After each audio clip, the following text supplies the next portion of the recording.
friggin' Mike and the Sunday Papers podcast. A sprinkle of that paper means you're gonna have a blast. They might not get their facts right and their jokes often fall flat, but it's free.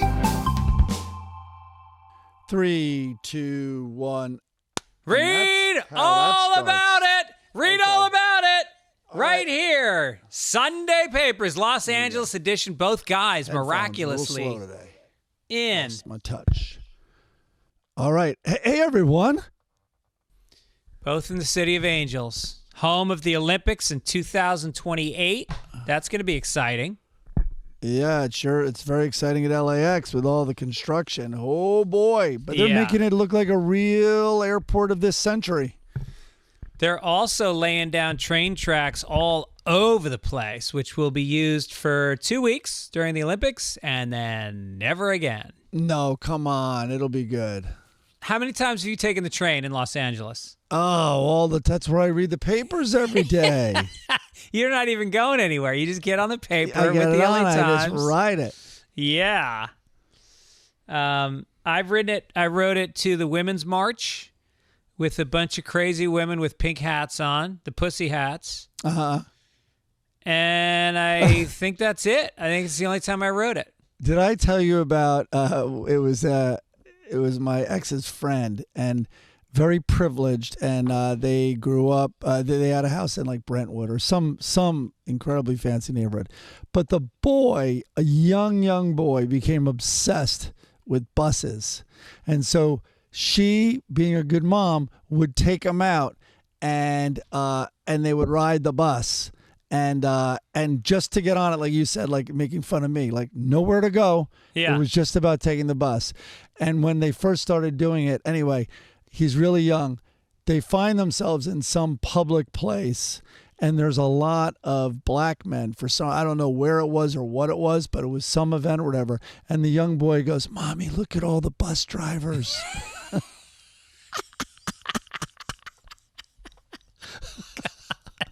Get that kid back to Brentwood quick. Get him back to Brentwood. Lock the garage door. Lock the gates. My niece, well, my brother-in-law is like, he's like a bunch of different ethnic things, like little bit Filipino, a little bit Jewish, I forget, but he gets very tan and he works construction, so he's outside. And or he used to, now he's more of a foreman, but he used to be outside.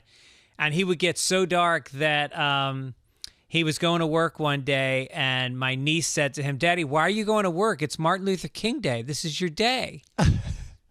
And she would draw pictures of him at school. She would do crayons of the family, and she used black just for him. That's perfect. Yeah. Those better be saved. Yeah. Yeah. So this is it, man. Summer's really arrived, huh? Finally in L.A. We're late. We didn't have a day above 74 degrees until about a week ago. Yeah. It still hasn't hit the 80s. The whole country thinks, oh my God, Southern California. Meanwhile, we were, I think, the coolest part of the country the last month. It was, the rest of the country was baking.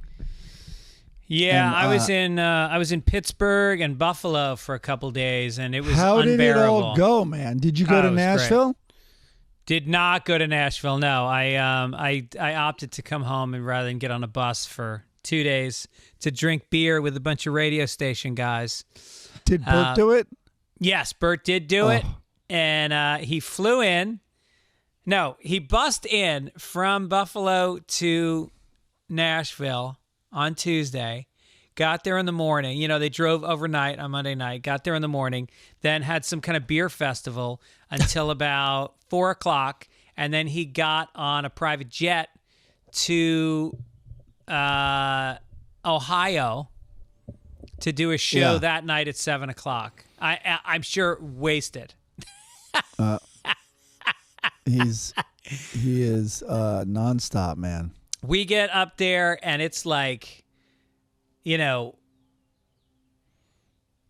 take the bus overnight. We get to Buffalo. We get out of the bus and there is a basketball hoop is now set up, and foosball, and cornhole, and there's a massage room, and there's incredible dining room set up, and there is a pen full of puppies from a rescue that they arranged to come over so we could pet them, and massage chairs, and a trainer with a full weight setup, an incline chair. It just goes on and on and on and on. Electric bikes that travel with the tour that you can fuck around on. And then we get picked up in golf carts and taken to Six Flags, which happens to be about a half a mile from the venue. It's an outdoor venue, and it's raining. And so Bert's like, fuck it, we're going. So we go in the rain in golf carts to an amusement park that's empty because nobody goes to the amusement park in the rain. So we got it not completely to ourselves, but it doesn't matter because we have a concierge. Wow. And so we are cutting the line, just looking in the sad eyes of bald kids with this was their wish. And going, sorry, kids, he's kind of a big podcaster. We're just going to jump on the tilt-a-wheel real quick. And so we went on like 6 or 7 very intense roller coasters to the point where my neck still hurts. I was nauseous at the show that night.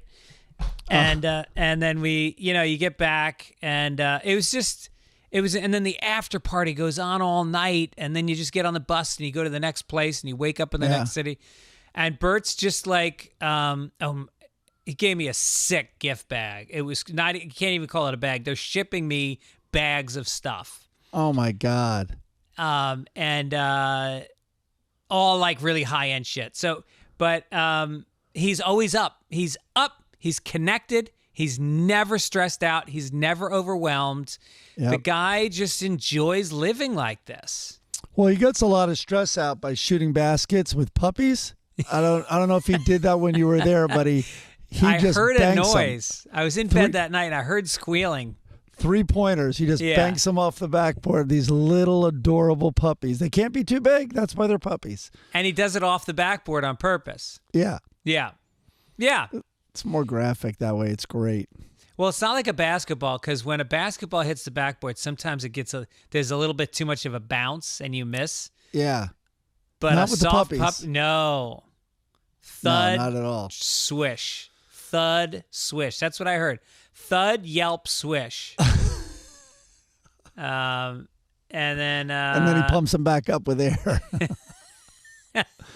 So I'm a little tired today. Last night I went. I got hooked up big time. Someone gave me 2 tickets to Chris Stapleton at the Hollywood Bowl. No. Yeah, it was really, and the craziest seats ever. And then in the friends and family, there's a roof deck that I've never even seen, and it's a friends and family with all free food and drinks.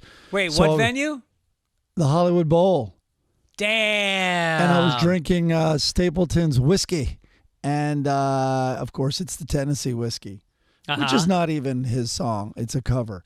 But and the cover, of course, stole Etta James, like note for note. But anyway, listen, he's pretty magic. I will say, and this is, I hate to be this guy, but, his wife is up there, and it's, there's such a vanity. Like, she has better lighting. She has all this. I guess in my opinion, she clearly has found Ozempic, but and then there's like acting that goes on sometimes during some of the songs that have lyrics about, couples and love. And I'm like, I'll pay more. And this is so mean, but can I pay more just to see Chris?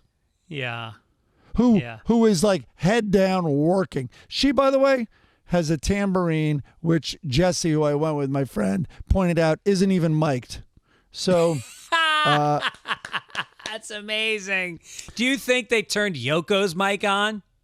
No. No, I know. Also, like, all right, this microphone that I'm using on this podcast is way fancier, I think, than the one Chris uses. Chris seems to use the one that you gave me, like the standby that everyone uses. Shure, like, yeah. It looked like a Shure with like a silver like mesh head, and it's wired. She has a gold microphone Oh God. that's wireless and the fanciest thing ever. Uh-huh. And Yeah, I mean, I also know some things I've heard in Nashville, kind of like, she's very whatever. I'll leave that out. But like, so that might have predisposed me. But it is, I don't know, very annoying. It's just like even Patty Scafier, whatever her name is, Bruce Springsteen's wife. Like she comes on, and I know a lot of fans are like, "Can we just get back to Bruce or whatever?" But there isn't, even though she's had a lot of work done. So has Bruce, by the way. Chris has not. But there's less vanity with Morgan. There was such this energy going on that was detracting and distracting. Yeah, I think Patty is a good example of like you can go on the road, you can bring your significant other, and that's fun for you guys, but they don't have to be front and center. They're not why people came. Like, and she doesn't come. Apparently, Patty only comes to like the LA dates, the New York dates, the Paris dates. You know, she's not grinding it out in Cincinnati with the crew. Although used to be in the band, so you know. No, she used to, but she doesn't anymore. And then I pointed out, like, I'm like, look at her lighting. Like that must be the longest, the most arduous part of their setup and load in is like her lighting. And then he's like, also, she's more center stage than Chris, Jesse pointed out, and he was right. Yeah. Well. So anyway, Stapleton's amazing. It was a good show. And that voice alone is just so crazy. I heard he had a very good interview on Stern, and he talks about like it's all about songwriting. Like he writes every day apparently, and it's really about that. And what's his drinking status? I don't know. I mean, I was just gonna say I hope he drinks because he's pushing liquor, but I guess that doesn't have to be a prerequisite of that or a condition of it. I don't know what his deal is. Yeah. I mean, it seems like those guys are either raging alcoholics or they're like so sober that they have to, CrossFit. Well, I think he's famously dry. I think he credits Morgan with saving his life. I think. I don't know. Wasn't that Jason Isbell's story? I think it's a lot of. Well, Jason Isbell was a massive alcoholic. Boy, in the documentary, they really spent a lot of time on that. Yeah. When he was with his band, and it was everyone thought he was going to drink himself to death or die because he was drunk. What do you think of this Jelly Roll guy? I know. I don't know. I need to know more about him. I enjoy what I've heard and fucking love him in interviews. He did Stern, and he was you just fell in love with him on Stern. And also on the Burt podcast, I guess he was drinking during it because they had a long conversation about alcohol abuse and personal identity with it and all of that stuff. It's going to be so easy. Like, let's say, God forbid, something happened to Burt. It'd be so easy to be like, well, we got to blame, like, look at everyone who went along with it, his family, his immediate family, his parents, like, kind of as if he's like a Belushi. Meanwhile, Burt is so hyper concerned with health despite the drinking. Like he's trying to accommodate the drinking, and that's why he tries to like get all the toxins out, and he works out like a fiend because he is well aware. Yeah, he earns the drinking. Earns it. Yeah, I mean, no one I guess fully does, but whatever. So anyway, it's not like people are blind to it.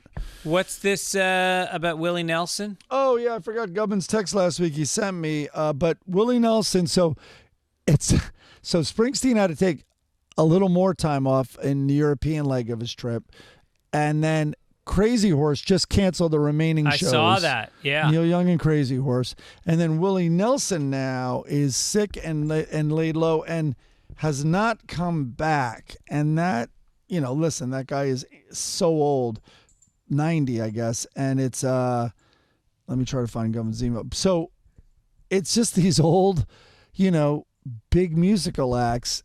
There's a huge concern with their health. I mean, that's a real factor. Yeah, and for some of them, not selling tickets. A bunch of shows got canceled this summer, tours, because they just weren't.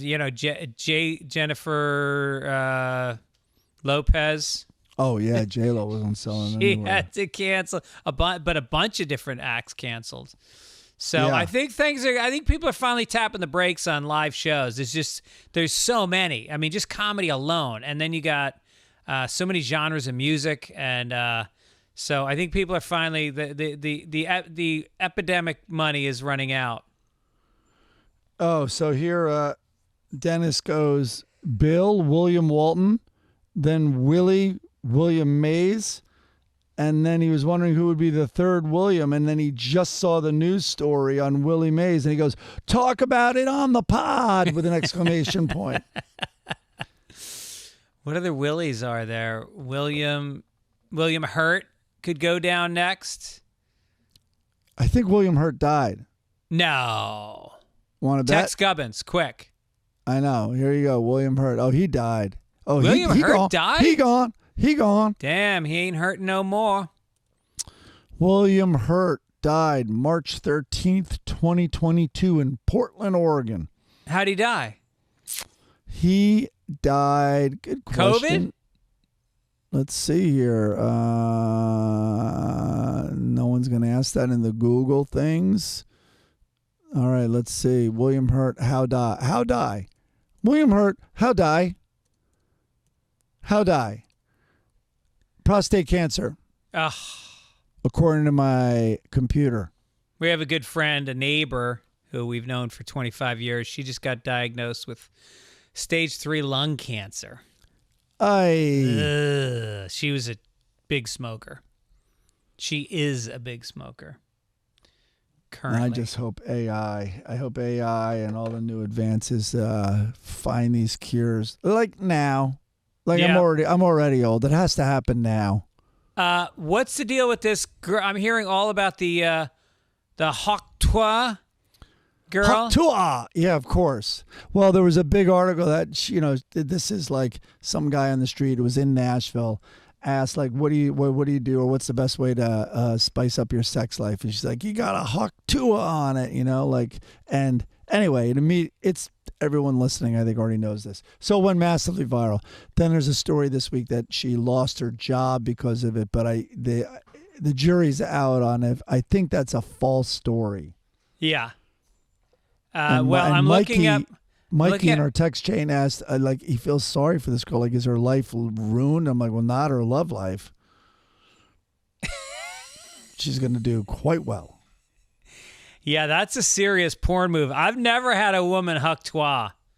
Never. I don't think. I think if a woman Hawk Tuah, I'd be like, yeah, I'm good. You're a little too good at this. I want somebody who's a little bit insecure about their sexuality, a little tentative. I don't want a fucking pro.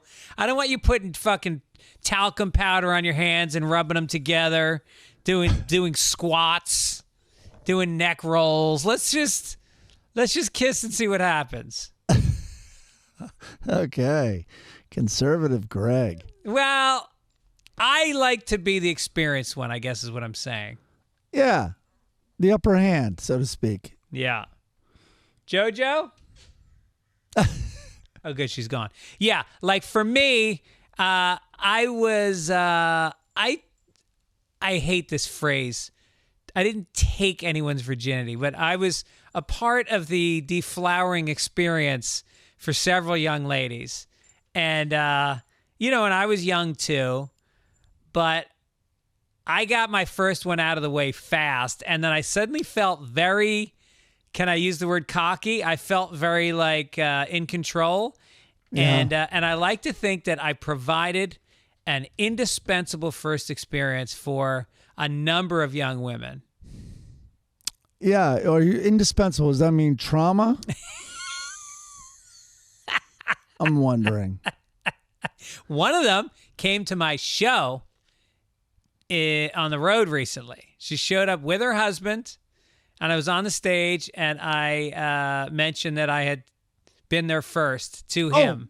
Oh, Lord. Like, oh, she's great. Yeah, but you got her now. But hey, I had her first. Oh, what a warm, fun, friendly show.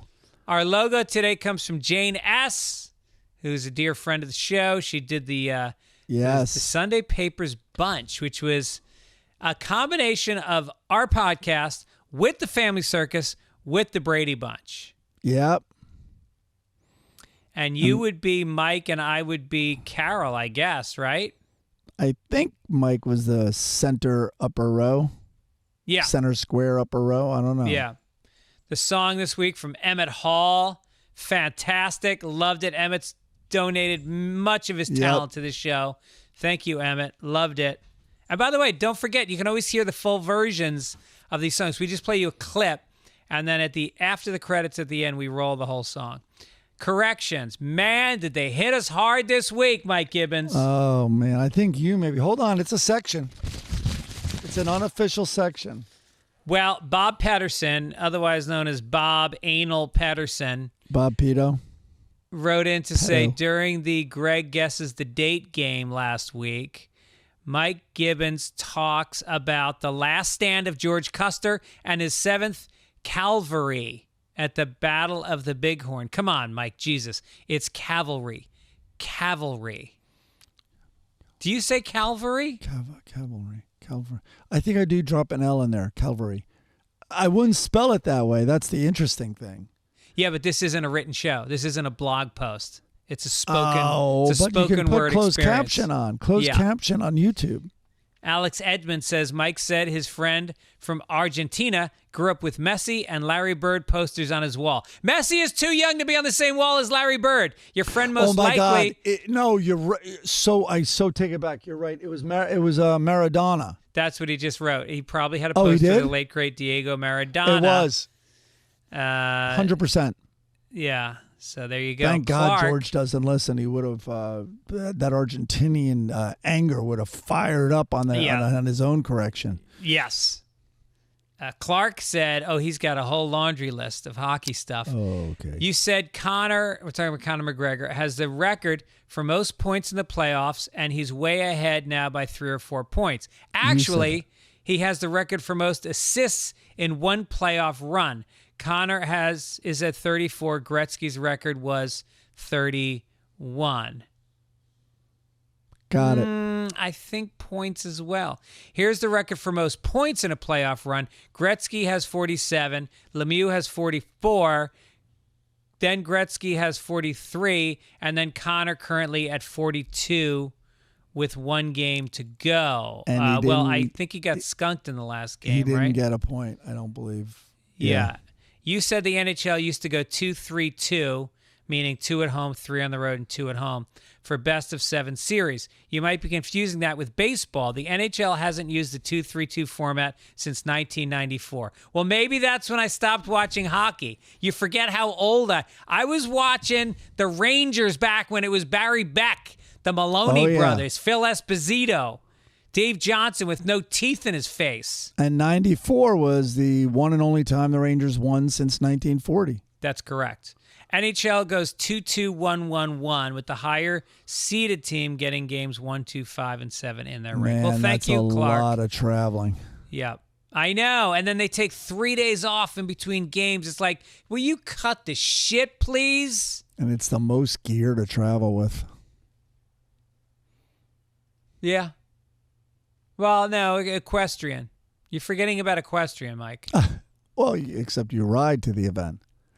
Mike. You prance. Mike has said that he didn't think rugby was an Olympic sport. This is untrue. Really? Rugby sevens will be played at this year's Olympics. That's not what I'm referring to. 2 more corrections for Mike. Columbus never set foot in North America, rather in the Caribbean. Yes, I know. Or the Caribbean. Interesting. And Mike didn't think y'all had any young listeners. I'm 22 and I haven't missed a week since 2021. Wow. So he was 17 when he was listening. Man, Daniel. Wow. Grew up with us. Yeah. Andrew N. says homeowners insurance is required with a mortgage of any size. I said that you only needed it if you owed more than 80% of the value I didn't of the buy house. that either. The insurance that is required only until 20% of the mortgage is paid off is PMI, which protects the lender against a borrower who doesn't have much skin in the game. That's it for this week. All right, Andrew N. Yeah, I don't know about that, because how can they say that if California and Florida are no longer offering homeowners insurance, what are they going to do with my mortgage? I got to pay it off now? Wait, what are you talking about? He says homeowners insurance is required with a mortgage of any size. Well, what do you want me to do? They won't give it to me. Well, you still have a mortgage, or is it paid off? No, I still have a mortgage. Oh, okay. Oh, Well, listen yeah, to you. insurance Listen anyway, to you, that's getting renter. trickier. Don't fucking look down at your nose. Sorry, how's it going? Yeah. Andy in San Diego. Love the podcast and the most underrated YouTube show. Yes, don't forget, people. Go to the Greg Fitzsimmons page on YouTube. Check out what we look like. It's pretty impressive. I have a correction of sports. Jeez, we're getting hit with the sports. Never in the history of Madison Square Garden have Ranger fans cheered or clapped for any opponent. Oh, God. I have Will you heard this stop BS it? They story do. from the New Yorkers before. That clap was a Bronx cheer at best. Okay. Fine.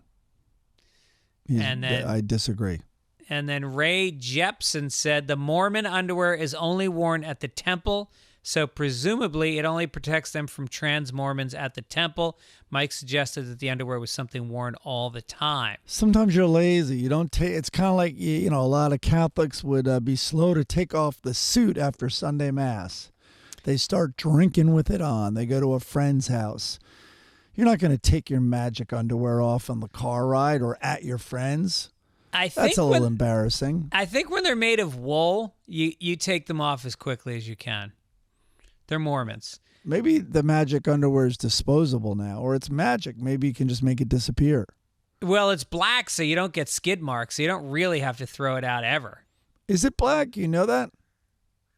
Let's just say I've been around. I've seen stuff. Oh, no. Did you deflower a bunch of Mormons? Oh, called the Momans that night. Momans. Oh, oof.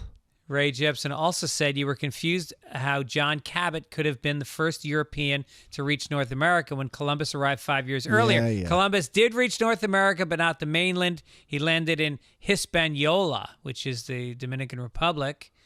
And the John Cabot landed in Newfoundland or Nova Scotia. So there you go. There you go. Newfies. They're the butt of a lot of jokes up there. Speaking of traveling, I'll be out in Austin to do the Joe Rogan Show on August 13th. Tune into that. Then my special comes out August 12th. It is called, you ready for this? Yes. You Know Me. You got it. I think you voted for that. I put it out to the people, and you voted You know for that. me. Yeah. Denver Comedy Works on August 29th through the 31st, and then at the Austin Mothership, September 6th through the 8th, out in Alaska in Fairbanks in September, and then San Francisco. Go to fitzdog.com, get your tickets. What do you want to talk about now, Mike? I wouldn't mind talking about Mint Mobile.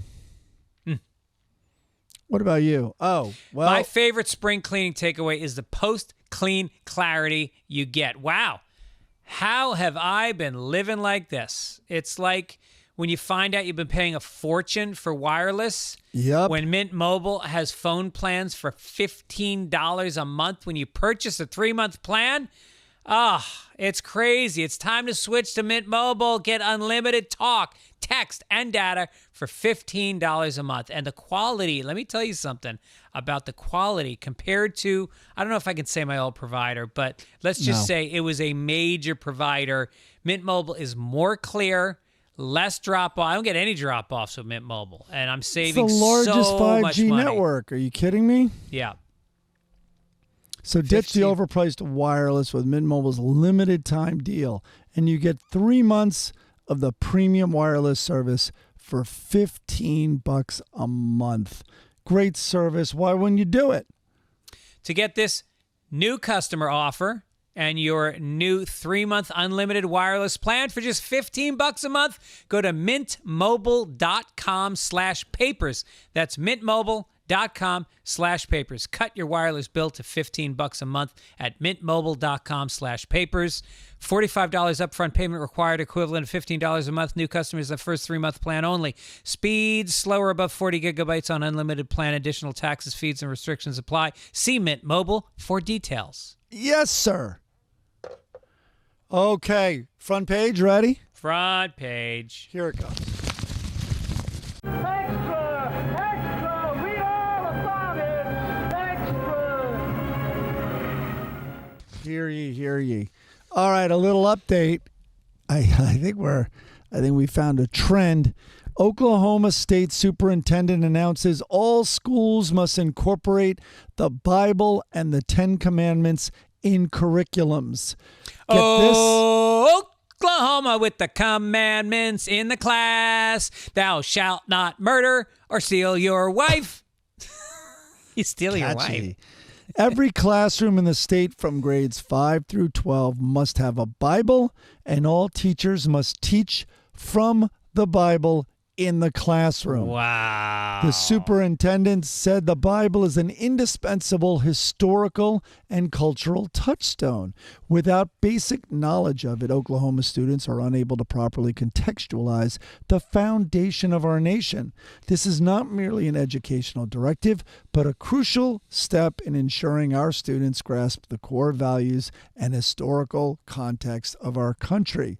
But they're conveniently going to skip one of the most important tenets of the foundation of our nation, the separation of church and state. Amen, Mike. And Amen. That separation of church and state promoted religious pluralism and allows all Americans to practice their deeply held beliefs in private and public.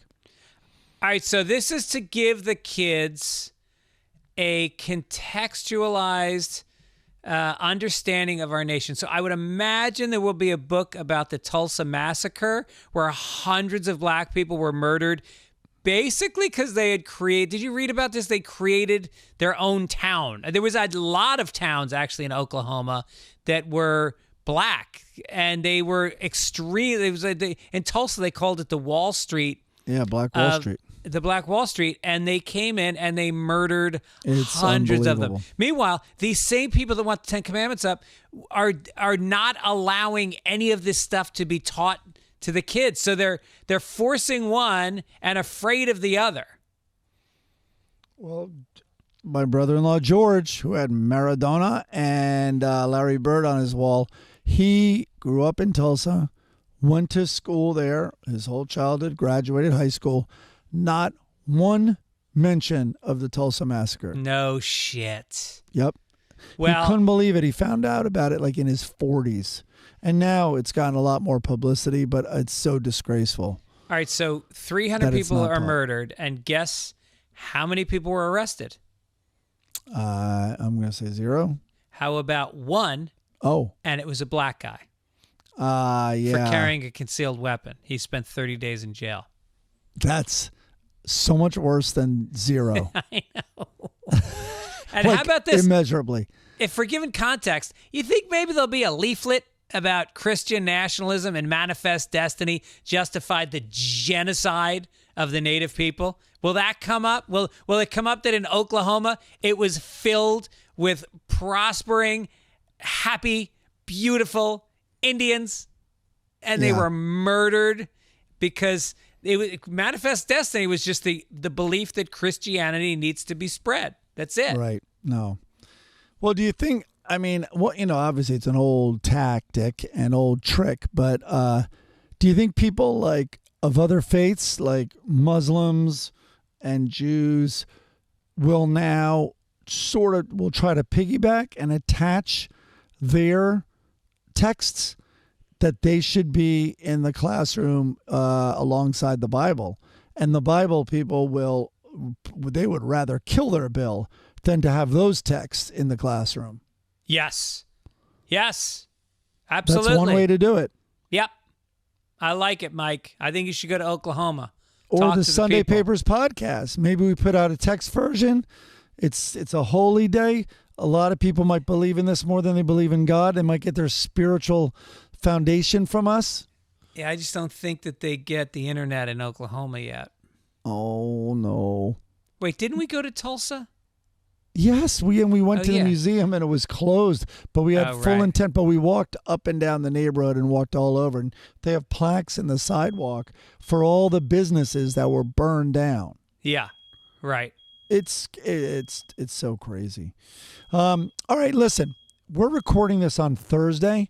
The debate starts in by the way, it's only 4:30 here in LA. I'm wondering if it's over because these two old men. What time do they go to bed?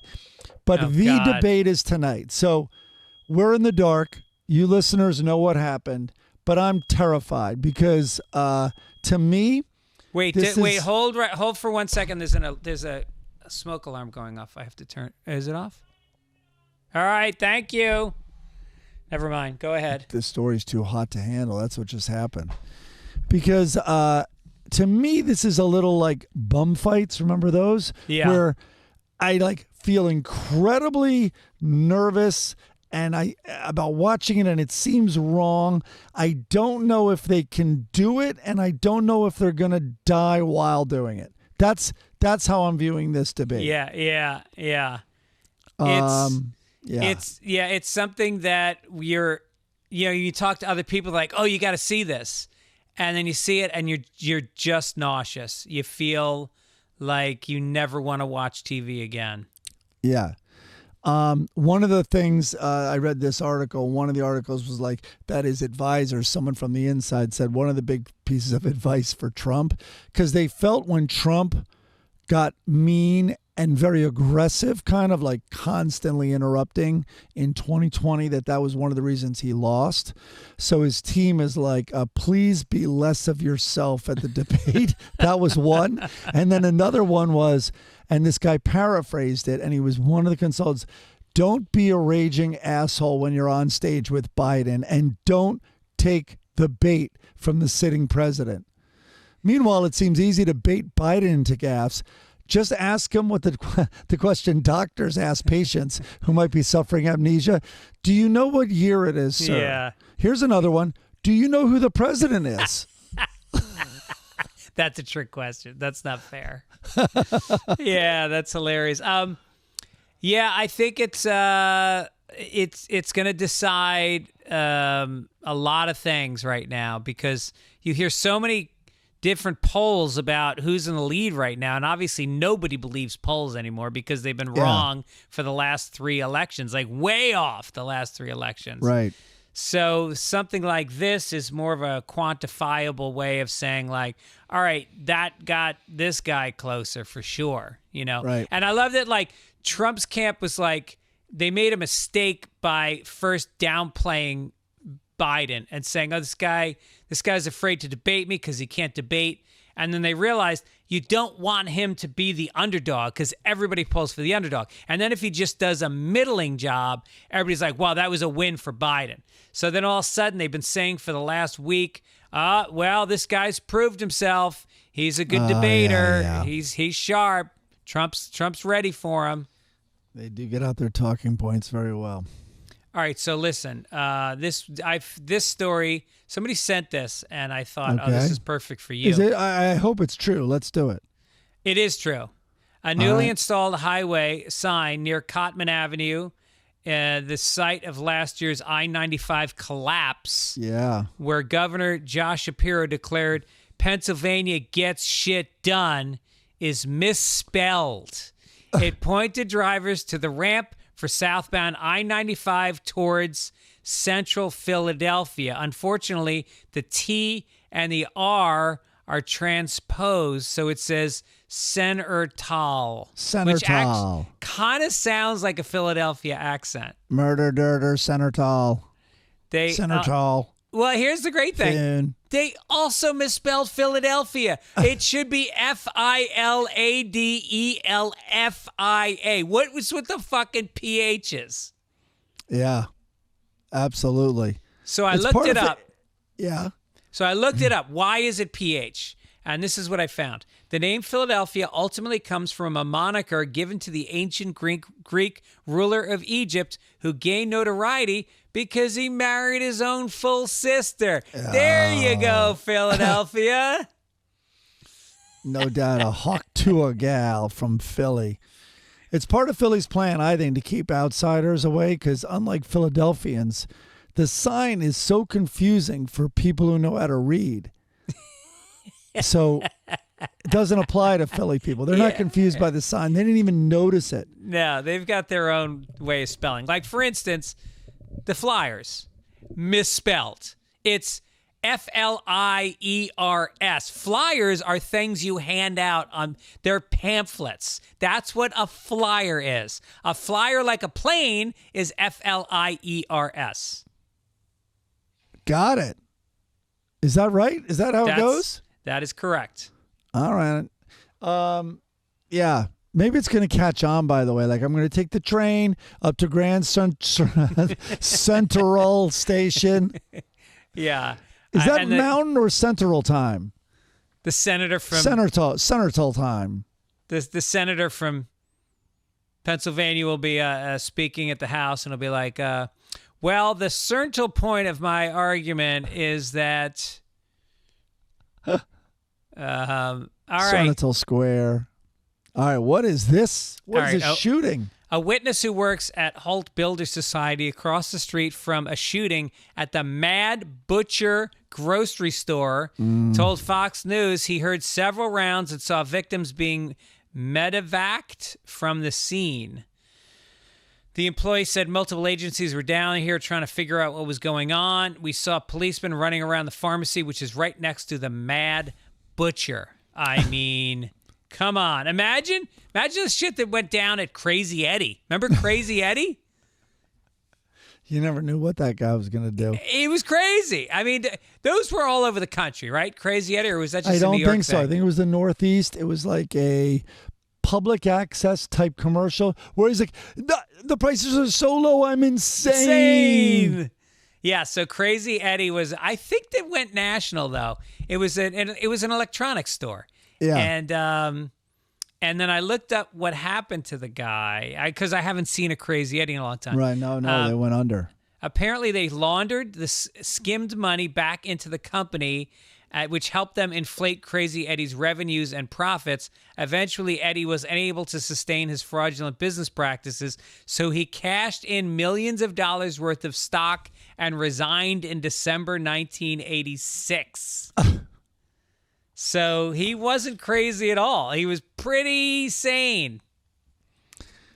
Meanwhile, when I hear about the violence at the Mad Butchers, I wasn't thinking gunshots.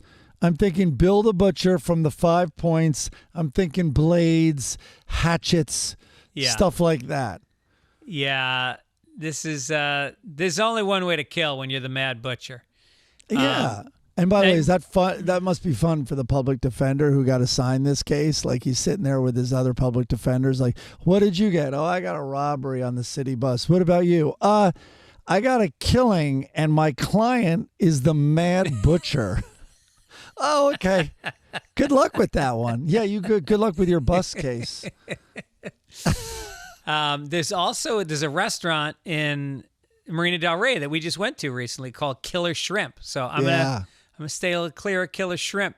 Yeah, that's little angry people who just can't take it anymore. There was a salon in Manhattan when I lived there called Curl Up and Dye, D-Y-E Salon. Wow. That's very New York. Yeah. That's great. All right, let's get to McDonald's. Oh, boy. A McDonald's franchise. Actually, this should be under international because I think this was in France. It was. Mickey D's franchise has been found liable for harassment and discrimination against a trans woman after a manager put up a sign telling employees to dead name her. Oh. It was Cynthia D's first job when she started working at the McDonald's in Segre, France. In 2022, she was in the process of transitioning, hadn't told her boss yet, and then she was running late for work, decided to go to work wearing women's clothes, breast padding and makeup.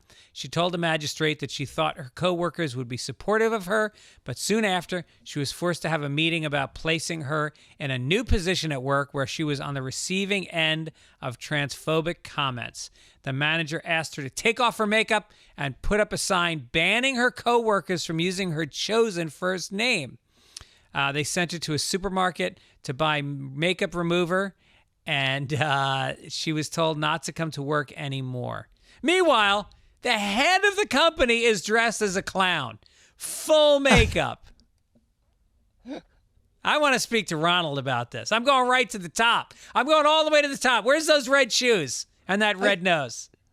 I'm not blaming the manager for not knowing. Like, the first thing that should go when your transition is lose the D. It's Cynthia D. That D was still there. That's on her. Come on.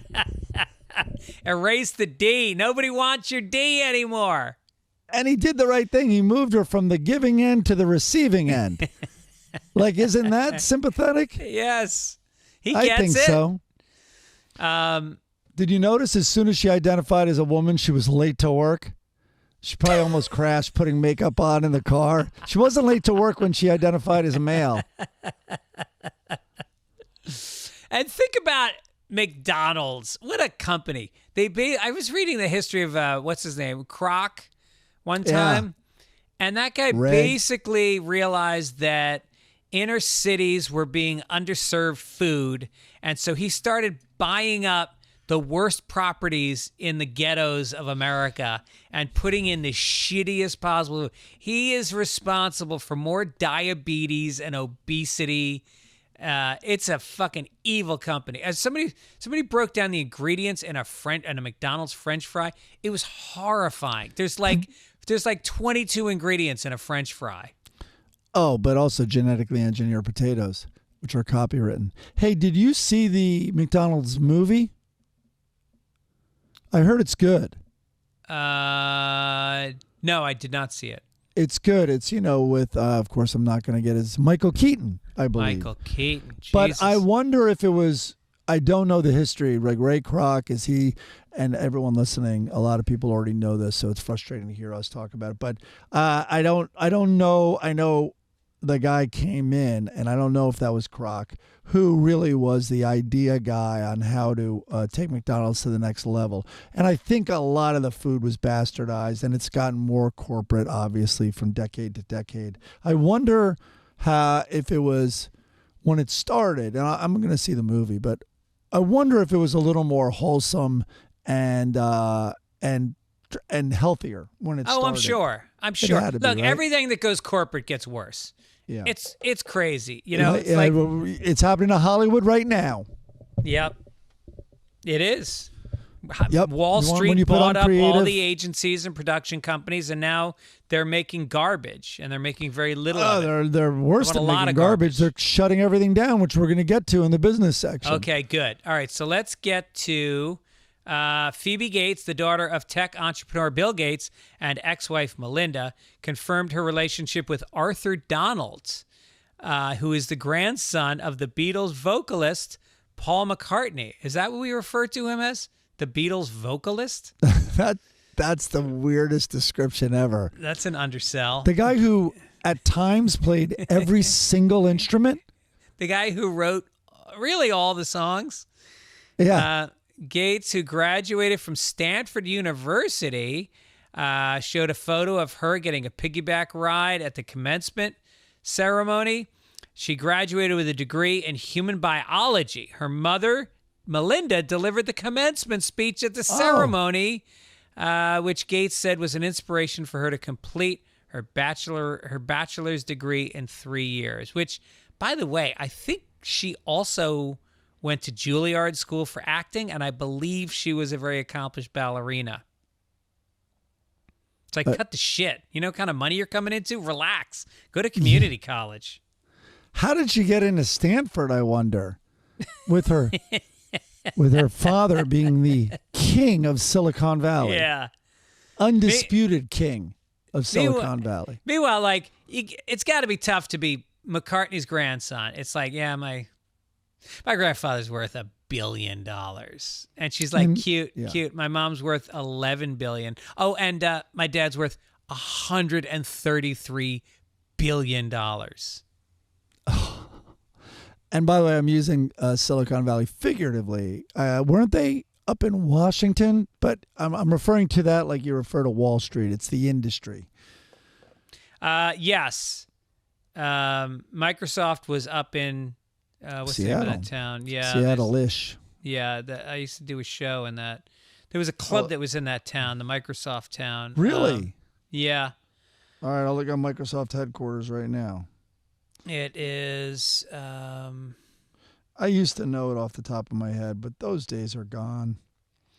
Redmond, baby. Nope. Redmond, Washington. Nope.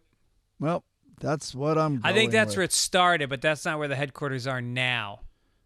Okay. It's Belleville, I think. Bellevue is where Microsoft is now. Yeah, you're right. On January 1st, 1979, the company moved from Albuquerque. Poor Albuquerque lost that one to a new home in Bellevue, Washington. It was hard to recruit top programmers to Albuquerque. Although they'll be in Austin soon. That's the trend. All going to Austin. All right, let's do some entertainment. All right, here comes entertainment.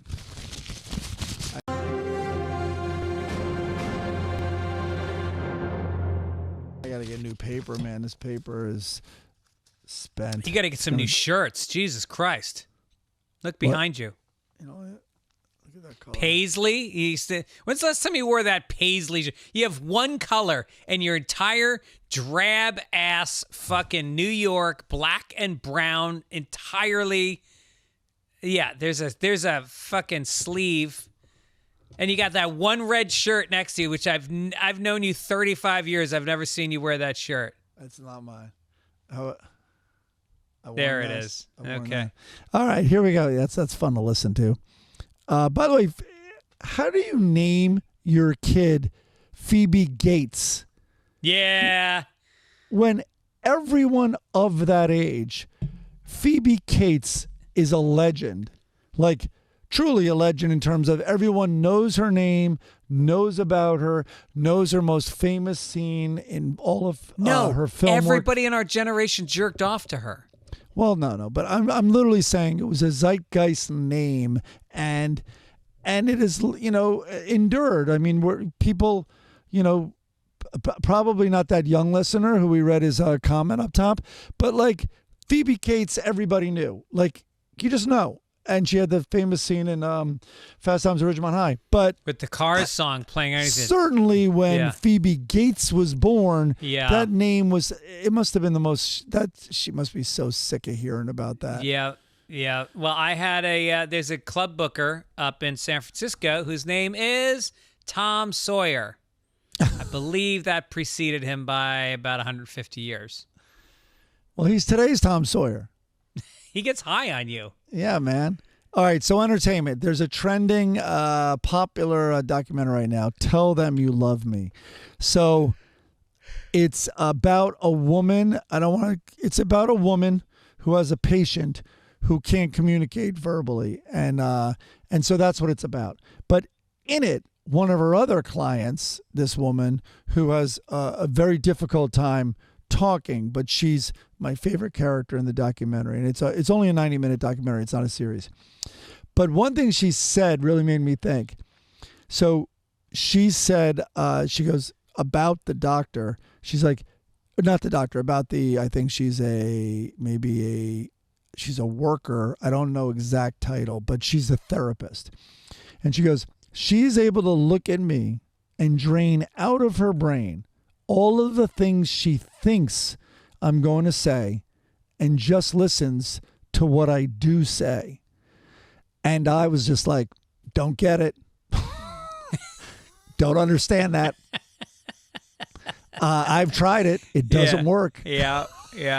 And no, but I really was like, I'm never going to be that. And I know it's virtuous. And I know my daughters want me to be like a better listener and to hear them and then not to like come up with an example, even though it's all well intended. But I kind of like, and I went to the concert with Jesse last night, and Jesse Can I just cut you off for a second and tell you something? Yeah. I was just feeling bad because my phone dinged while you started telling the story, and I read a text and literally didn't know what you were talking about in the second half of that story. I swear to God. Well, everyone listening knows the two of us by now, and like we are not that. But I have to say, you are much better at it than I. You really like. I feel heard very often, and people with me, I mean, they feel heard is not the right phrase. They know I've listened, and they know now I'm responding. But I guess like, you have to know that if you're the friend who's going to come to me with a problem, Mike's going to have some opinions on what, like, you're not just going to feel. I'm not just going to listen. Yes. Like, I'd like You're to going say to spitball. You're going to spitball. I'd like to say that's active listening, but that's not exact. That's flattering myself also. Well, can we also review what happened on the 5th tee at Penmar that day? What happened there? Well, we were walking to the tee, and you said, "How's your mom?" And I said, "Well, she just had a scare with cancer. They found something in her." And you go, "Oh, wow." And then you went, "Nice hit, Dennis," and walked to the tee and teed up your ball. And I was like, what the fuck? You see, that was a good one. I didn't give any advice. I didn't put myself in my reaction. I didn't tell you that, my mom is similar situation. You didn't project in any way what was going on with me. You just listened to the words for a second. It was about you, and I let you get that out, and then I told you I heard you. Yeah, that's what we did. But anyway, this wait, why did I put this line in here? Oh, the you're patient talking about has Jesse for a second. What? You were talking about Jesse, and then I cut you off to tell you that I hadn't listened to the first half of the story. Right. No, I was just saying that I did a good job of really just listening, but it's not natural for me.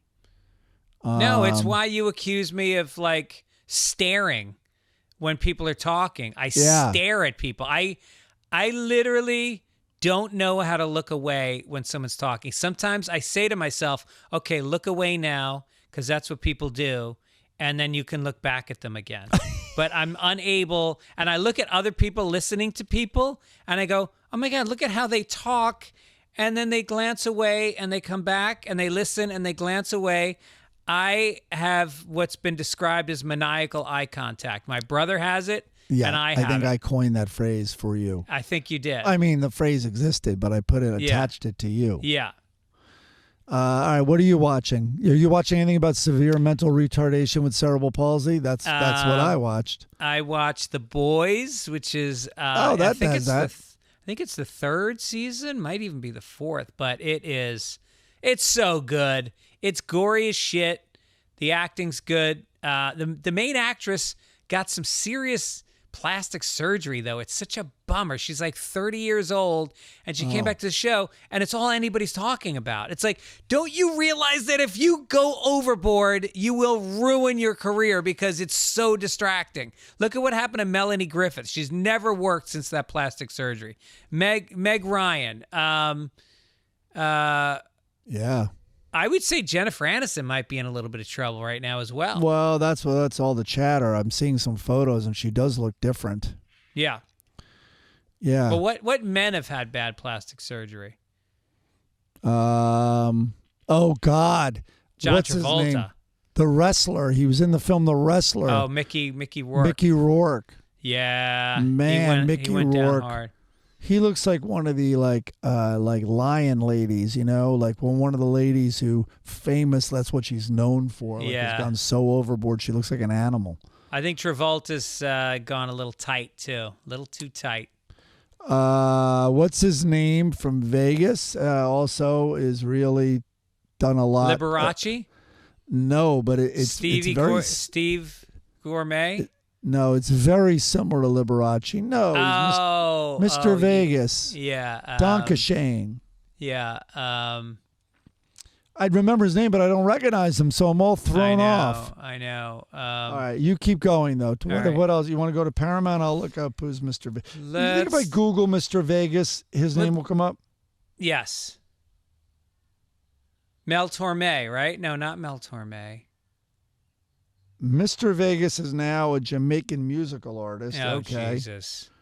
Yep. How many people over the years have tried to call themselves Mr. Vegas, by the way? Oh, Mr. Vegas, that's all. That was like you in get Boston. here. There was like 3 different guys calling themselves the Godfather of comedy in Boston. Maybe it's Mr. Las Vegas. And there's been a couple of roast masters. Oh, I think. As soon as you correct it and you put in Mr. Las Vegas, it's Wayne Newton. Wayne Newton. He was in. Wasn't he in Wayne's World? Maybe. I had him on Kilborn a bunch. He was the nicest guy ever. Good listener. He was. Yeah, of course. This isn't a whole story, but I'm just mentioning Paramount has effectively shut down its Comedy Central website. Last week, they had been home to a repository of clips that included every episode of The Daily Show and all the Colbert Report, snippets from At Midnight, The Nightly Show with Larry Wilmore, The Opposition with Jordan Klepper. Do we need to bring up The Opposition with Jordan Klepper when we're talking about the 50-year history of the network? Also, The Nightly Show with Larry Wilmore barely made it. And Larry Wilmore is amazing, don't get me wrong, but that show did not last. But meanwhile, you want to talk about the most squandered opportunity in internet history. The internet is porn and comedy. Comedy Central owns a special or 7, owns outright. No residuals, no royalties for every single comedian that's ever existed in the United States. They shot 3 specials for me. I don't get a dime when they rerun them. It should all be on their website. Amazing. There should be one place where people are going to see comedy, and that could have been Comedy Central, but everything was behind a paywall. Everything was like such a rich format that it took like 2 minutes of fucking pinwheeling before you could see anything. They were the worst. Ads built in. It was the worst. And now they're fucking out of business. You blew it. They've also wiped South Park and Daily Show clips from their websites. Paramount has. It's insane. Over 2 decades of clips and news stories have been wiped from Paramount's family of websites. And they're saying that you can sign up for Paramount Plus to watch all this stuff, but they're saying it is not available now on Paramount Plus. Meanwhile, I don't want to sign up for fucking Paramount Plus. I got 7 channels already.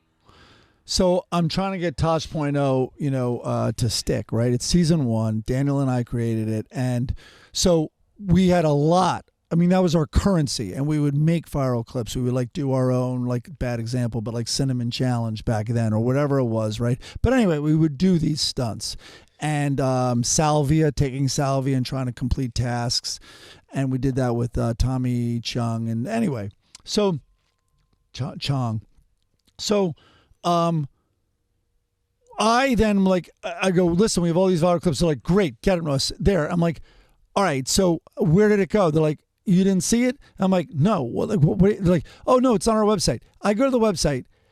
It had 3 ads. I'm like, there's no such thing as a viral clip with an ad on it back then. Right. And it was so crazy. It had the bug, it had the da-da-da-da and the logo. Then it had a pop-up ad and a real ad also 20 seconds played or 10 seconds before it. Yeah. So all of a sudden, in the hallway, pull aside a PA who's very savvy tech-wise. I'm like, listen, I hand him a thumb drive. I'm like, this meeting never happened. I go, I want you to go to Kinko's, a random Kinko's. I want you to sign on as a guest to their computer. Send this to Funny or Die. And get this clip there. Here's the address, and this is what you're going to write in the text, and you're not going to sign it or anything. You have to make up an email account. That's what he did. It got on Funny or Die. All of a sudden, it was popping, kind of like crazy, and Comedy Central got furious. Yeah. It's unbelievable. No, because the corporations took over Comedy Central. First it was Viacom, then it was Time Warner, and then that got folded into two other companies, and it's just a bunch of Harvard MBAs sitting around saying, what's the bottom line? How do we get dollars out of this? It was never about, and Comedy Central wants to go, oh, we love comedy, we care about comedy. It's like, you don't give a fuck. And how do we monetize that? And I could hear them now saying like, hey, you know what? Fuckface, it's a business, Mike. This is a business. It's not like just an entertainment. I'm like, yeah, I'm thinking of it as a business. This show has to pop to stay on the air. And no one is going to send the clip you made to a friend. No one. Yeah, right. And the show, and sure enough, I wind up leaving Tosh at the end of season 1 because they didn't know if they were bringing it back or not. And then I had to go over to Lopez, whatever. They were the most frustrating place. A lot of great people there, but so frustrating. And meanwhile, so they're shutting down the site, to save money? I mean, is it the hard drive space? Because maybe delete the I'm with Busey episodes or the Lil Bush. Maybe get rid of those Lil Bush seasons. They have a lot to choose from in terms of things to get rid of. Let's go to Florida. Let's go to Florida. Here we go.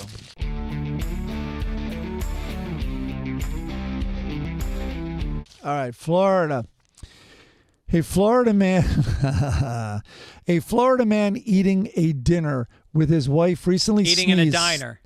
Oh, sorry. Let's start again. A Florida man eating in a diner with his wife recently sneezed so forcefully it caused parts of his intestines to exit his body through a surgical wound. The unnamed man, yeah, I'd remain unnamed, is a 63-year-old who underwent a cystectomy, a procedure to remove a urinary bladder 15 days before the diner incident, leaving him with a healing surgical wound on his abdomen. The morning of the sneeze, that's what we're going to call it, the man's doctors reported that he was healing well and could remove staples binding the wound together. Do you remove your own staples now? I didn't know that. I do. He and his wife went out to breakfast at the diner to celebrate. During breakfast, the man sneezed forcefully, followed by coughing. He immediately noticed a wet sensation and pain in his lower abdomen. Looking down, he observed several loops of pink bowel protruding from his recent surgical site. Stunned, the man covered the protuberance with his shirt, considered driving himself to the hospital, but feared changing positions would make the wound worse, so he called an ambulance. Yeah, imagine you're at the next table ordering. Yeah, I will not have what he's having. Thank you. Yeah, he sneezes. God did not bless you. Not a chance. I would have been like, if I was the guy, though, I would have been like, oh my God, these sausages go right through you. I got to tell you. Excuse me, sir. Your sausage is in your lap. You dropped your sausage. I got to say, though, I once made a guy in the front row, St. Louis Funny Bone, Friday Night Late Show. I made him laugh so hard he farted out his prostate. And nobody had ever done that before. They put a plaque on the wall. Yeah. I don't know if anyone's ever done that, farted out, even with your story. It farted out a prostate. Don't doubt me. All right, here we go. Make Texas, Florida. And what we got here is this is the second transgender and about kind of dead naming. Texas mom claims she was kicked off of United flight for accidentally misgendering flight attendant. Jenna Longoria, a woman's health and hormone expert from outside Austin, was boarding her flight around 9 a.m. at San Francisco's International Airport when she said she slipped up and addressed the United crew member by the wrong pronoun multiple times. When the flight attendant, who identifies as a woman, gave me our boarding passes, I said, "Thank you, sir. That is it. That is it," she said. She got upset. I walked to the plane to go down the aisle. Then she held my mother back and wouldn't let her come on the plane with me. On board, she asked another male flight attendant for assistance, telling him that he, referring to the first flight attendant, had kept her mother, who had been helping her with her son at the gate. He said, "He?" And I said, "Yeah." He then said, She's wearing a dress. And he goes, my son is in my hand crying. I'm trying to get on the plane, she recalled. As a mother, my prerogative is to get my son safely on the plane and not what the pronouns that someone goes by. She admitted on social media that she's not very versed with pronouns. So anyway, this goes on. And she said in a statement that they were prohibited from boarding after having the flight, the United said, because they had too many carry-on items. But when she pushed the issue further, United official explained she was being denied for what came out your mouth. Too many carry-on items. It sounds more like the flight attendant had the baggage. Maybe a little bit. It's like, oh, I'm sorry. Now I see. You're not a man. You're a cunt. Wait, are you two? Whose side are you taking here? I don't know. I just no, like the that. flight attendant. No, I'm saying that the passenger is saying to the flight attendant, "Oh, I see. You're not a man. You're a cunt." Why are you taking the side of the flight attendant or the passenger? What I don't know. What I do like is that the continual use. Well, that's what he said, ma'am. Oh, yeah. Like that you just can't shake it. Yeah. Sir, let me finish before you bring up all your issues, please. Well, isn't it preferred pronouns? I didn't know it was mandatory pronouns. You prefer it. I prefer if you do this. You know, I'd prefer if you didn't cough in my face, but I'm not, I got to throw you off the plane. I'd prefer if you didn't fart when you're standing in front of me when we're putting our luggage up above our heads. But you don't get thrown off the plane for it. I'd prefer that guy doesn't, as soon as it says you can take your seatbelt off, doesn't run and crank one out in the bathroom. I'd really prefer that. I get anxious. So does everybody on the plane when they fly with you. All and right, when that bathroom's open the whole flight. Speaking of sports, let's get into it. Here we go, sports.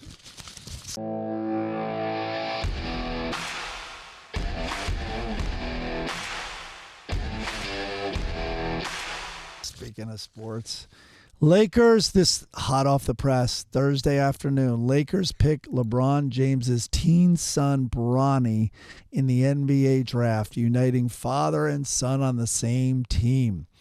It's been years in the making, and today the Los Angeles Lakers chose 19-year-old Bronny James with pick number 55, one of the last picks in the draft.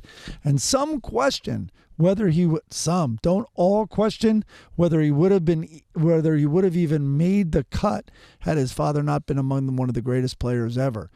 Bronny averaged 4.8 points, 2.8 rebounds, and 2.1 assists in one season playing for the USC Trojans last season. And then they explained, those numbers should be taken with a grain of salt, however, as if this makes it better. Because the younger James season was truncated after he collapsed during a practice due to cardiac arrest and with a congenital heart defect.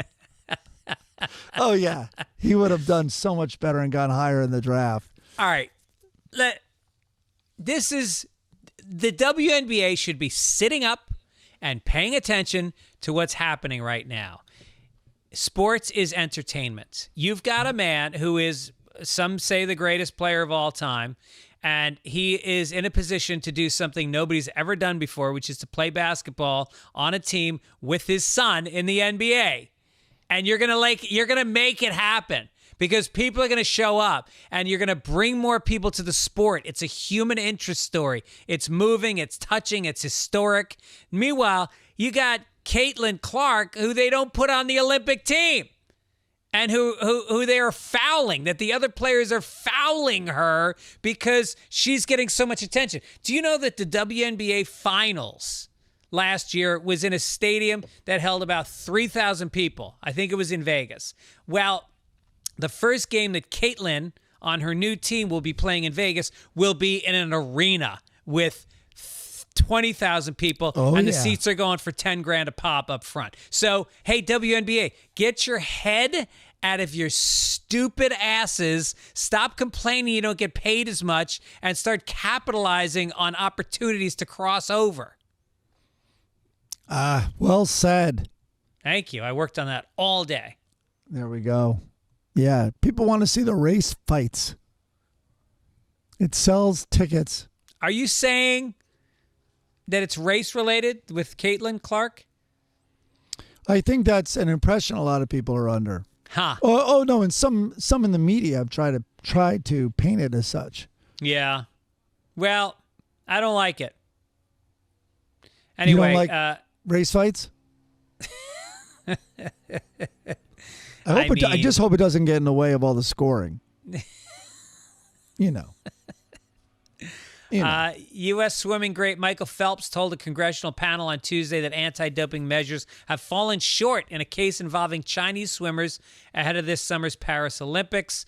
He and Allison Schmidt, the chief executive for the U.S. Anti-Doping Agency, testified to lawmakers that the measures led by the World Anti-Doping Agency did not do enough.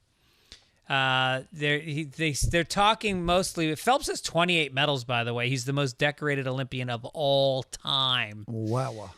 So this world anti-doping group said that nearly 24 Chinese swimmers tested positive for trimetazide. I think they call it TMZ. It's called MSG. A banned drug found in heart medication before the 2020. I listened to this on the Daily today, and basically China was never competitive in swimming, and then all of a sudden they found this drug, and it's a heart medication that basically makes the blood flow easier, and so you're able to train at a much higher level. And then you can stop taking it and it goes out of your system pretty quickly. So they can train on it, and then once the competition comes, they stop taking it. But they tested them while training was still happening, and they were all on it. And all of a sudden, China won a bunch of gold medals. One of them had gills. Their toes started to web. There was a lot of weird shit going on. Oh, yeah. By the way, last night in that little friends and family section at the Chris Stapleton concert is Lance Armstrong. Really? Yeah. Did you talk to him? Speaking of doping, no, I didn't walk over and introduce myself like, hey, cheater. I am wondering though, if you watch the documentary, it's undisputed how many people were drugging, and I'm wondering if someone has great knowledge of it, maybe they could write, almost like it's a correction, but they could write into our show. And what is the expert opinion? With all said and done, is Lance Armstrong the greatest cyclist ever? Honest question. I don't know the answer. Well, that's like saying is, Barry Bonds and Sammy Sosa the greatest home run hitters of all time. Well, with a giant asterisk. Well, I know, but I've seen interesting stuff on Barry Bonds that if you remove the years that are in question, he still holds so many records. Really? Yeah, no. Barry Bonds was unbelievable.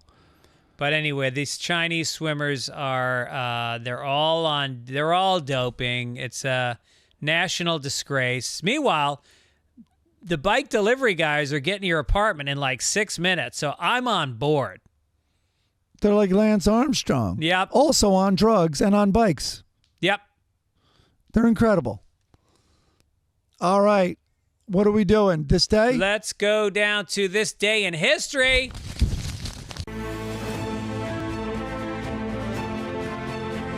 All right. It was another slow one, I got to say. Let me see which ones I found. Oh, shit. Did I close the page? Uh-oh. Uh-oh. Oh, boy. Oh, Hold on. God. Here I have we it right go. here. I already looked it up. I have it here. We're going to start you off. There it is. There it is. Here we go. Yes. There it is. Okay. It's the week. We're doing the week. Give or take 2 years. Ross Perot was in... Oh, no, sorry. Ross Perot in 92, 96. All right, I'm going to give you 10 years. Okay. What year he was an independent candidate for U.S. president in 92 and 96. Yep. Ross Perot. What year was he born? 1928. God damn you. 1930. Nice. Okay. Here we go. I always knew about this book because of this guy's last name. British historian Edward Gibbon. Do you know what book he wrote? Yes. The Evolution of Man. It's often called The Decline and Fall of the Roman Empire. Okay. But its real name is The History of the Decline and Fall of the Roman Empire. It was like the book on the subject. Unbelievably popular. It was in my house, sitting like, on the bookshelf. So give or take 100 years, when was this book written? Oh, The Decline of the Roman Empire? Yeah. Um, The Decline and Fall. Don't forget that part. 1732. You bitch. 1787. Ha ha! Meanwhile, Woo! I thought the book was written in the 1900s. That's how stupid I was. Well, I wouldn't have guessed that far back if you didn't make a big fucking deal out of it. No, of course. I went with the 100-year. That's what I gave you. Okay. In a boxing match for the heavyweight title, Mike Tyson was disqualified after he twice bit Evander Holyfield's ears. In this fight, what year was the fight? Give or take 3 years. 94. You fuck, 97. Yeah, baby. Oh, my God. I got to get a better one here. Let's see. Okay. The notorious bank robber, John Dillinger. He was born in Indianapolis, Indiana. On what year? Give or take 8 years. 1810. No, I knew it. I was going to make it more. Everyone thinks he's older than he is. 1902. He was born in 1902? Yeah, he was killed in No front of a movie shit. theater. I think he was shot in front of a movie theater Wow. in Chicago, I'm thinking. Okay. French philosopher and writer and political theorist Jean-Jacques Rousseau, whose novels inspired the leaders of the French Revolution and the Romantic generation. He was born in Geneva. Give or take 30 years. What year? 1700. He was, God damn you, 1712. All right, let I'm me see on if there's... fire, baby. You are on fire. It's crazy. Let's see here. Nothing left. Let's move on. All right. I think I was 4 for 5 today. Pretty nice. That was pretty crazy. Letters to the editor. Letters to the new editor. Here we go. section. Okay. This comes from Jeff in Cleveland Heights. Big fan, and I never would have imagined that you guys would bring up a piece of my family lore. Christopher Latham Scholes, your snoozer of a day of a This Day in History segment, is my great-great-uncle. He invented a bunch of things, but most importantly, he invented the first QWERTY typewriter. Super cool, right? Dynastic family wealth built on good old-fashioned American ingenuity. Except one thing. Family legend has it he sold his patent outright to Remington for $400. Okay. So instead of me writing to you from my third home in Gibbons' dad's neighborhood in Palm Beach, I'm just a regular dude in Ohio. Oh, man, that is such a wide gap. He would have been so fucking rich. Can you imagine what that patent would be worth? It's one of the great patents of all time. I told you I went to a house on the Jersey Shore, which was this amazing house in, I forget the name. It's one of the richest communities on the Jersey Shore. And that money, I'm like, where did this money come from? And they were like, you're not going to believe this. He made the big brown bag it's called that, I think from Bloomingdale's or Macy's. Yeah. The big Bloomingdale's. brown. And this is what he did. The handle was a piece of rope, and then he taped both sides of the rope on the inside of the bag so it made a loop. That he somehow patented that. Taping rope to make a handle, and that's all he needed. All right, guess what? Aaron grew up with this girl who lived on like a 3-story on the Upper West Side on the Park. Massive wealth. Her grandfather. Let me guess the patent. No, I think it was her father. It would have been her father. Okay, you guessed the patent. He Do invented, it like 20 questions. He invented the move Hawk Tuah Ah, to jerk guys off. she's going to be rich someday. If Yeah. she gets on OnlyFans, she is going to be spitting out money. Oh boy. This guy invented the credit card swiper, that thing. Whoosh, whoosh. The Which primitive until- one. You mean the one that physically would Yeah, have an yeah, yeah. imprint of the letters, Right, the numbers. Right. Which and really letters. was in use until probably 10 years ago. I remember so many scenes where people are like, "My card has a crack in it. You have to do it so gently." Yeah. They're like, "We'll try," and it cracks right in half. Useless credit card while you're away. Tim Keefe from Guilford, Connecticut says, I was relating to your discussion about students using cell phones in class. I am a teacher who presents workshops to other teachers. Most teachers are also addicted to their cell phones. They complain about kids using them, and they do the same thing. Well, Yep. we announced last week Los Angeles schools are going to get rid of it, and I think none too soon. I am realizing how many... my cell phone last night was hot to the touch because I realized how many hours I spent on it, and my eyes hurt. Like, I got to No, get it's off the terrible. fucking phone. It's terrible. It sucks you in. Yep. Yeah. All right, let's move this along. I got a heart out. Speaking of sucking you in, the koozies are still for sale. Go to fitzdog.com. You can There find was a out how delay for... in the shipment, so I apologize, but I'm following up. I'm writing some people on Venmo. They're going to get here any day, and they're all going out. $10. That includes shipping. It's summer. Cool down your drinks, people. Let's get to the funnies. Let's get to the funnies. Here we go. All right. We've got the new caption contest. Each week we give you a caption that has no text, and you write the text for it. Last week's was a fried egg with arms and legs standing over a grate with the wind blowing up and blowing up the white parts of her, looks like skirt, which is really her whites of her egg. And the yolk has a little face that's smiling.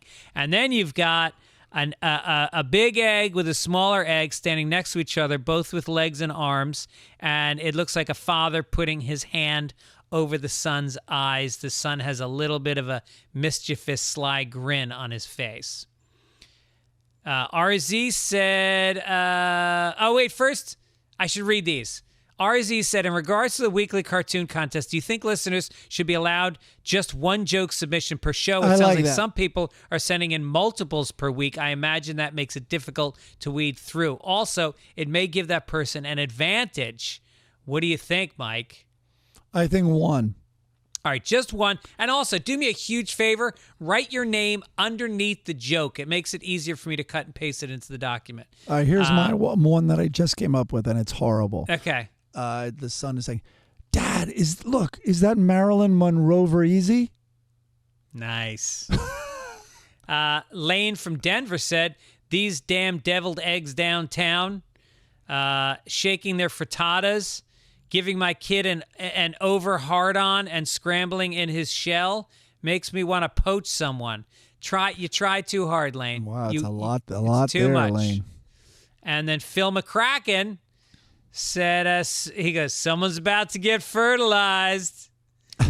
Stay away from her. She'll give you a 7-year itch. That's from Brian Darty. Those two were Brian Darty. Okay. Phil McCracken. See, this is because we get too many from the same person. Yeah. Don't look. No drag queen is going to groom my son into being some kind of fag. Huh. And he goes, some wordplay Mike might enjoy. Nope. I think these are all from Phil McCracken. The other one he wrote is, she's come out of her shell. That's Okay. good. These fried bitches think they're so sunny side up, but we all know she's over easy. All right, 2 solid contributions from Phil McCracken. I'm going to highlight those. Ken Sackman said, Junior, minutes away from solving that old who came first riddle. That's not bad. Yeah. That's Pretty good. Devin Smith said Egg Fitzsimmons sees his first upskirt. Jason all right. Cobb has 3. I'm only going to read one of them in light of our new rule. This is your brain on ecstasy. That's good. Well, it says ecstasy. I added eggs. I made it even better. I think you did make it better. Okay. I'm going to highlight that. Nicholas Smith said, now, son, those over-easy girls might get your sunny side up, but you leave with your yolk runny, and it's better to find a nice hard-boiled woman like your mother. All right, good speech. I like it. Jason Barnes said, she deserves to be poached and devoured by the Kennedys. Avert your eyes, son. You'll get salmonella just looking at that. Okay. Tom Keel says, careful, son. A boy your age will get hard-boiled seeing her sunny side. So we're seeing a theme here. Yeah. Nick Glancy said, remember, son, these over-easy girls are always trying to get forked. I like the peeping tomlet. Read the next one, Mike. Land Plob said, Marilyn Monroe easy. Oh, look at that. You could be the head writer on the roast next year, Lon. This Kelly Kolaric He just put said, the name, though. He just put the name. I gotta give it a little context. All right. Kelly Kolaric said, this is what's wrong with America. It's too yoke. Okay. Do you like that? I think for me it's between what was the one up above? This is your brain on ecstasy. No. Junior, minutes away from solving that old who came first riddle. I like that. All right, let's go with that one. I like that one a lot. That's Kent Sackman. Congratulations, Kent. Send your address into fitzdogradio@gmail.com. We'll get you a koozie out. There's a new batch of koozies going out this week. Be a part of it. Get them in fast. Okay. Next week's caption, we've got, and again, you can go to the YouTube page and take a look at it yourself. It will be about an hour and 30 minutes into the podcast if you're looking. It is a guy jumping rope, and he is looking at a snake who has got its mouth open and is talking to him. Yep. So there you go. All right. I'm going to get to these letters next week because I know you have a heart out. Let's do Hager first. He is coming into bed with a bag of loot. Helga's asleep, and he goes, I'm back from the castle raid. Let me show you what I brought home. And then he rings a bell, and he's in bed, and she goes, you brought home a bell? And then a butler walks over and says, you rang? And he goes, and a butler. So once again, human trafficking, totally acceptable in a Sunday colorful paper. Like, let's get little kids to look at the colorful, funny-looking little figures who are human trafficking. Maybe he's like sharing, the rape and pillage with his wife. Yes. Like, and Hager's like, I brought you home a little plaything. That's true. Yeah, he's not really the best looking guy though. And they both do him. And Hager's like, and you'll never see who I have locked in the basement. And then Leroy's napping on the couch, and Loretta says to her friend, Leroy resolved never to go to bed angry, so he does his sleeping there. Perfect. All right. It's a joke. There is no Blondie this week because the author of Blondie, who, by the way, I don't even know the guy's name, failed to write anything this week that was in any way worth mentioning. It was all fucking Dagwood at the diner, or the son and the daughter on their phones making little quips about social media. It was awful. Right. So anyway, let's close it out with a little Calvin and Hobbes. All right, and by the way, now let me just, there's people that are lashing out about the Calvin and Hobbes bashings. Yeah. They're very upset. No, they're fragile people, I think. Okay. All right, did that help? All right, Here we go. Calvin Hobbes. This is number 4 on the best Calvin and Hobbes of all time. I think 4 is going to be better than the rest. I'm just going to say that very neutrally. Calvin and Hobbes. All right, so it's a winter scene and it's outside. Calvin and Hobbes are walking through the snow. Calvin goes, Hobbes, it seems the only time most people go outside is to walk to their cars. And then the next frame, he's like, We have houses, electricity, plumbing, heat. Maybe we're so sheltered and comfortable that we've lost touch with the natural world and forgotten our place in it. Maybe we've lost our awe of nature. And he goes, that's why I want to ask you, as a tiger, a wild animal close to nature, what you think we're put on earth to do. What's our purpose in life? Why are we here? And then the tiger, what's his name, Hobbs, goes, we're here to devour each other alive. And then there's That's good. Then there's 3 frames of Calvin bewildered and like gobsmacked by the comment. And then he's back in his house and he has his hand on the thermostat and he's like, turn on the lights, turn up the heat. Okay, this was the best one we've read. Okay. I like it. I don't know if it's a made-up tiger. As I told you, I don't know the backstory of this thing. But that tiger, well, if he is made up and he's an imaginary friend, that's Calvin's mind that came up with that. That's interesting. Yes, it is. And I think it is like and look, I'm not on board with this bashing. I love Calvin and Hobbes. I think I like Peanuts. I think it gets philosophical. It explores the mind of a child that's learning and growing and developing. I think it's like non sequitur. It's like what's the other one that I love? It's not laugh out loud funny, but it draws you in. Doonesbury, philosophical, smart. I would say it's not laugh funny. No. Right. But I think some people out are loud writing, or even inside. Yeah. No, it's not. It's not meant to be. Nor is this podcast. We're here to make you think a little bit, to question your values. Yeah, we don't want laugh out loud reactions. No, we want you to talk about Tulsa, Oklahoma and the killings. Yes. Exactly. A lot of fun topics today. All right, Gregorian, I got to hop. All right, Mike, we'll see you soon, and we'll remind people that if you want to get involved in $15 a month, unbelievable service, you're going to go to mintmobile.com/papers and cut your bill down. Also, anything you want to promote before you go? I've done it before, but last night Jesse turned out had never watched Muscle Shoals, the documentary. Oh, great one. Yeah. Can't say enough about it. Why not? I have nothing else to promote. Okay, good. Go watch that if you haven't seen it. All right, I love it. All right, have fun out in the desert. Mike is headed to Palm Springs, where it is 112 degrees right now. I got jealous of the rest of the country in a heat wave, so I'm going to go find it. Sunblock. All right. Take it easy. Take it easy. Bye-bye.